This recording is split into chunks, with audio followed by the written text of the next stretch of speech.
اشہدو لا الہ الا اللہ وحدہ لا شریک لہ واشہدو ان محمدًا عبدہ ورسولہ اللہم صلی اللہ سیدنا و مولانا محمد وآل سیدنا مولانا محمد وبارک وسلم انکا حمید مجید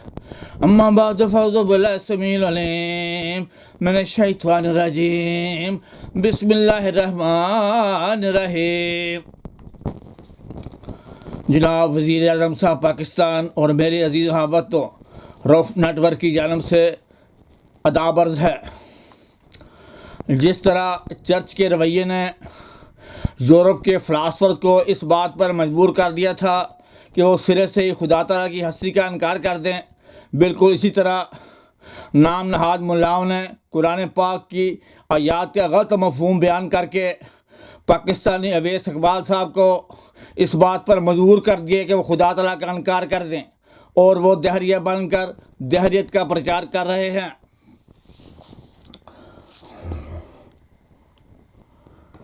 قرآن پاک جواہرات کی تھیلی ہے۔ جو لوگ قرآن پاک کو عزت دیں گے وہ آسمان پر عزت پائیں گے۔ قرآن کی وہ اعلیٰ شان ہے کہ ہر ایک شان سے بلند ہے، اور وہ حکم ہے یعنی فیصلہ کرنے والا، اور وہ مہیمن ہے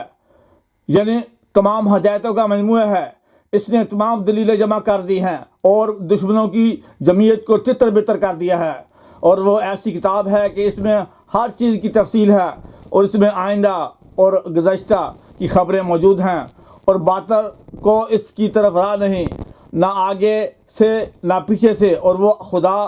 تعالیٰ کا نور ہے۔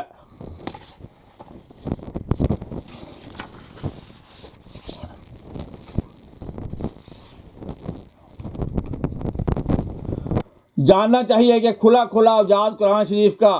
جو ہر ایک قوم اور ہر ایک اہل زبان پر روشن ہو سکتا ہے، جس کو پیش کر کے ہم ہر ایک ملک کے آدمی کو، خواہ ہندی ہو کہ ہو پادری،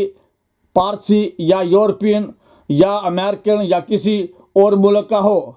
ملزم و ساکت و لاجواب کر سکتے ہیں۔ وہ غیر محدود معرف حقائق علوم حکمیہ قرآنیہ ہیں جو ہر زمانہ میں اس زمانہ کی حاجت کے موافق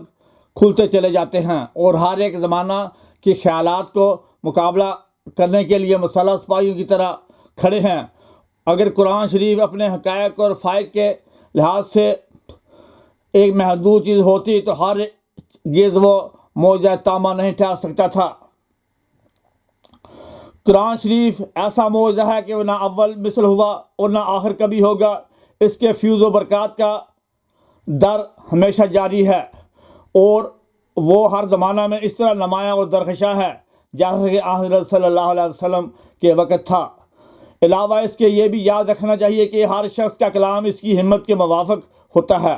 جس کے در اس کی ہمت اور عزم اور مقاصد عالی ہوں گے، اسی پایا کا وہ کلام ہوگا، اور وحی الہی میں بھی یہی رنگ ہوتا ہے۔ جس شخص کی طرف اس کی وحی آتی ہے، جس قدر ہمت بلند رکھنے والا ہوگا، پایا کلام اسی پایا کا کلام اسے ملے گا۔ حضرت صلی اللہ علیہ وسلم کی ہمت و استعداد اور عزموں کا دائرہ چونکہ بہت ہی وسیع تھا، اس لیے آپ کو جو کلام ملا وہ بھی اسی پایا کا اور رتبہ کا ہے کہ دوسرا کوئی شخص اس ہمت اور حوصلہ کا کبھی پیدا نہ ہوگا۔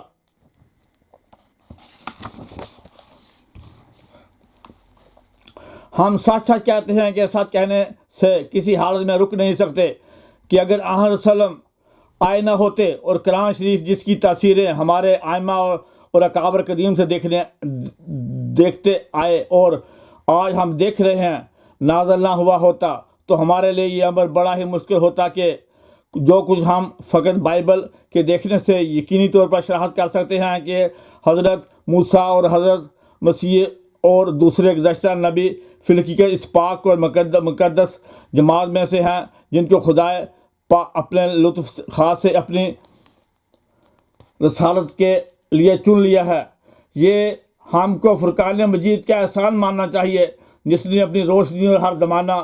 آپ دکھائی، اور پھر اس کامل روشنی سے گزشتہ نبیوں کی صداقتیں بھی ہم پر ظاہر کر دیں، اور یہ احسان نہ فقط ہم پر بلکہ آدم سے لے کر مسیح تک ان تمام نبیوں پر ہے کہ جو قرآن شریف سے پہلے گزر چکے ہیں۔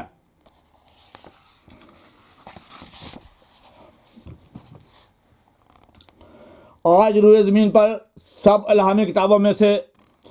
ایک فرقان مجید ہی ہے کہ جس کا کلام الہی ہونا دلائل قطعیہ سے ثابت ہے، جس کے اصول نجات کے بالکل راستے اور وضع فطرتی پر مبنی ہیں، جس کے عقائد ایسے کامل اور مستحکم ہیں جو براہین قویہ اس کی شناخت پر شاہد ناطق ہے، جس کے احکام حق محض پر قائم ہیں، جس کی تعلیمات ہر ایک طرح کی آمیزش، شرک اور بدعت اور مخلوق پرستی سے بالکل پاک ہے، جس میں توحید و تعظیم الہی اور کمالات حضرت عزت کے ظاہر کرنے کے لیے انتہا کا جوش ہے، جس میں یہ خوبی ہے کہ سراسر وحدانی جناب الہی سے بھرا ہوا ہے اور کسی طرح کا دھبا، نقصان اور عیب اور لائق صفات کا ذات پاک حضرت باری تعالیٰ پر نہیں لگاتا، اور کسی اعتقاد کو زبردستی تسلیم کرانا نہیں چاہتا، بلکہ جو تعلیم دیتا ہے اس کی صداقت کی وجوہات پہلے دکھلا لیتا ہے اور ہر ایک مطلب اور مدعا کو حجت اور براہین سے ثابت کرتا ہے،